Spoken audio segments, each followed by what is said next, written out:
Lakeland Public Television's Common Ground is brought to you by the Minnesota Arts and Cultural Heritage Fund. I'm Tom Larson, and this is my showroom of my studio. I'm in Brainerd, Minnesota, and I'm a woodturner. I've been doing this for about 16 years. I do it full time. This is my business. It's called Turning Trail. But normally I go to art shows across the country. I do Arts in the Park in Brainerd, though, by the way, and I've also done Bemidji art show in the summertime. But I've done a lot of shows in Minnesota, but I go all over the whole country. So to juried fine art fairs, and it's a pretty fun hobby. It's one of the funnest things I've ever did in my life. I had a pet shop in Brainerd for 32 years, and I started doing this in 1993. And I don't have the pet shop anymore, but I'm still doing this, and this is pretty fun. We just took this from the wood pile, and we're going to just cut this into a section. We're going to make a section about the same width as the diameter, and then we're going to make a natural edge bowl out of this.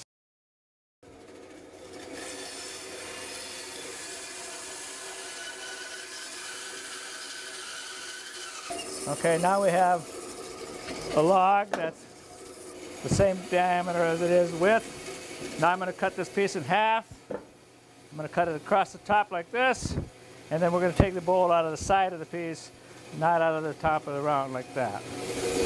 So I'm going to just cut this right in half like so.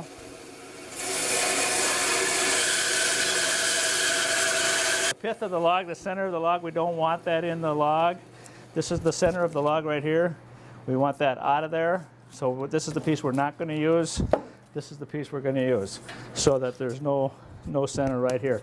I have all these different size circles made, so we'll put that right up on here. We can't saw it this way.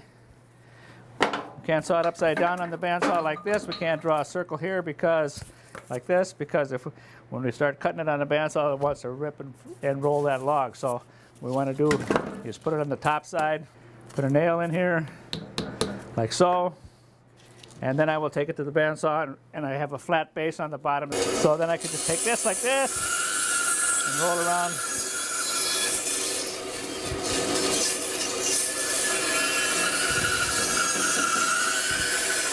All we're going to do is cut the corners off. So there's less work when we try to put it on the lathe, and we don't bang our tools every time we go around the corner, every time it spins around. That's all firewood. We'll put it in there. Now we have a circle. We have a piece of wood. The bowl, this is going to be the top of the bowl. This is going to be the bottom of the bowl. So this is what we call this a natural edge piece. It'll have the bark on it. We could make it the other way, have this at the top, and it would be a natural bowl. But I choose to do a natural edge piece this time because it's kind of cool. And it looks kind of like an oblong piece when we get it done. When I cut the circle, I put that nail in here. That was the center of my piece. So now I'm going to take this drive center here and put that right on that hole where the nail was. Bash it in there with my homemade club that you see is very well used. And what I'm going to do there is put that here. And then I'm going to take this piece and I'm going to put it into this unit and tighten it up. I could put it right into the headstock, right into the Morse taper, but I can also use it in this chuck. Now I can take this piece here. This is the tailstock. We put it up there, and we would put that not only for safety, but because you have to have it between centers so I can shape it. People always ask, how fast do you go? I go as fast as I can. But if you see the lathe start to shimmy or start to shake, I turn it back down when it gets that speed because that's too fast. I'm going to check it now and see where we're at. Just about exactly right. Across from each other, should balance just a little bit more this way. So, because I want the sides to be even up on each side. So we'll move that over, retighten it. Now I'm going to put a dovetail on the bottom because I want to be able to hold this bowl in my chuck. 2 dovetails on there in case I break one, but also for visual reference. I use that. I have 2 of them. I have a visual reference so I don't go through the bottom when I finish. And these 2 have to be pretty accurate and pretty smooth because This is what can control how much wobble there is when I turn it around. This, by the way, is a black ash bowl. This tree was 165 years old. We just counted the rings when we took it down. It came from about 4 foot in front of my shop right here. So now I'm going to shape it a little bit more. You can't really see what you're cutting. Looks like you're looking at an airplane propeller that's going around and around. So you just kind of like cut what you can see. There we go. Now we have a nice round, pretty much round ball with wings on it. Shape that up just a little bit.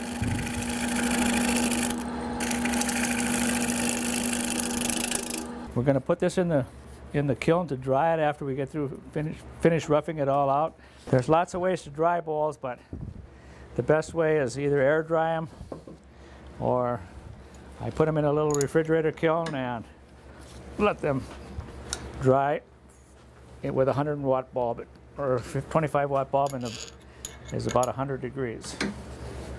Here's the center of my piece. I'm going to make a little pilot hole. Make a hole about like that. Now I'm going to make a depth hole. I'm going to take a drill bit and I'm going to measure the depth of this, how deep I want to go. And I want to go about right there for the bottom. So I will go right to there, and I will go in that far on the edge of the bark. I want to turn this on, and I'm just going to handle this with just by my hand, and I'm going to stick it in there like that, and keep pulling out to keep it cleaned out.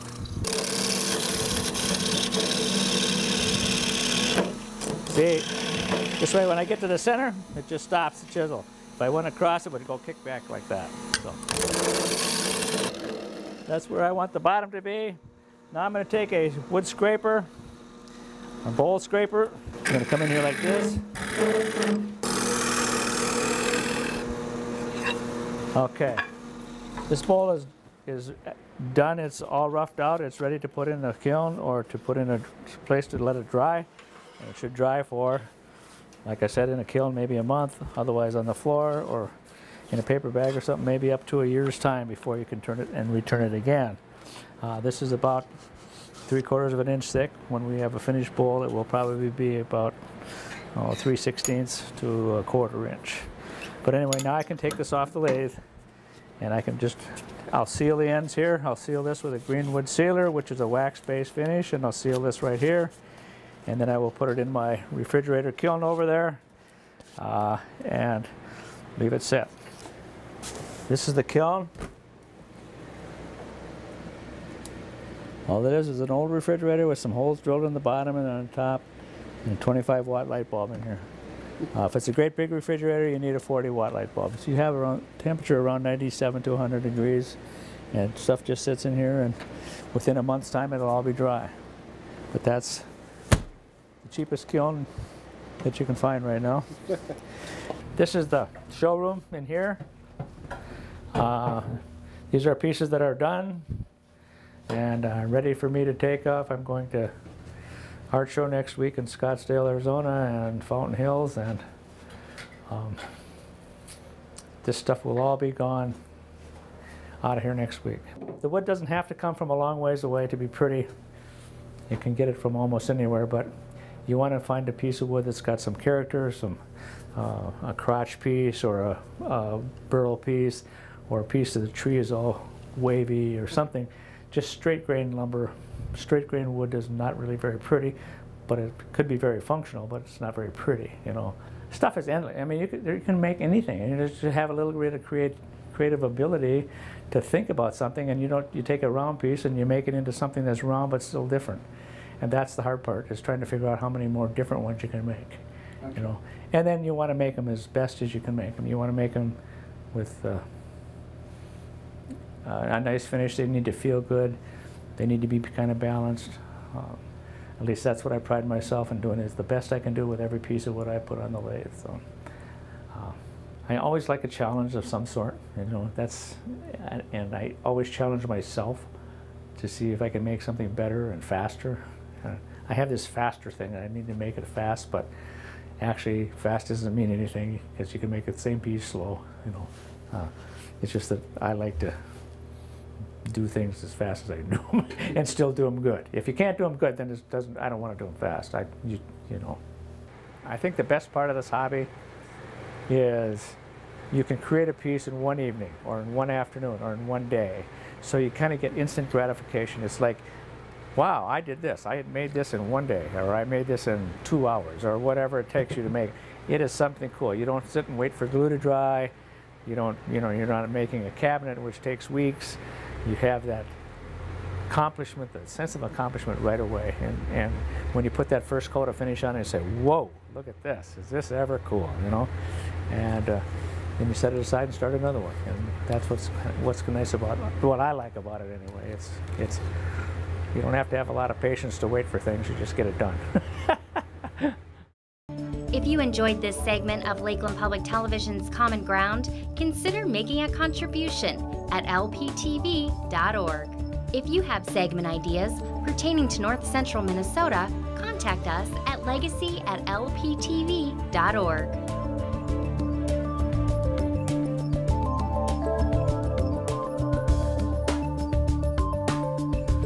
Common Ground is funded by the Minnesota Arts and Cultural Heritage Fund by the vote of the people on November 4th, 2008.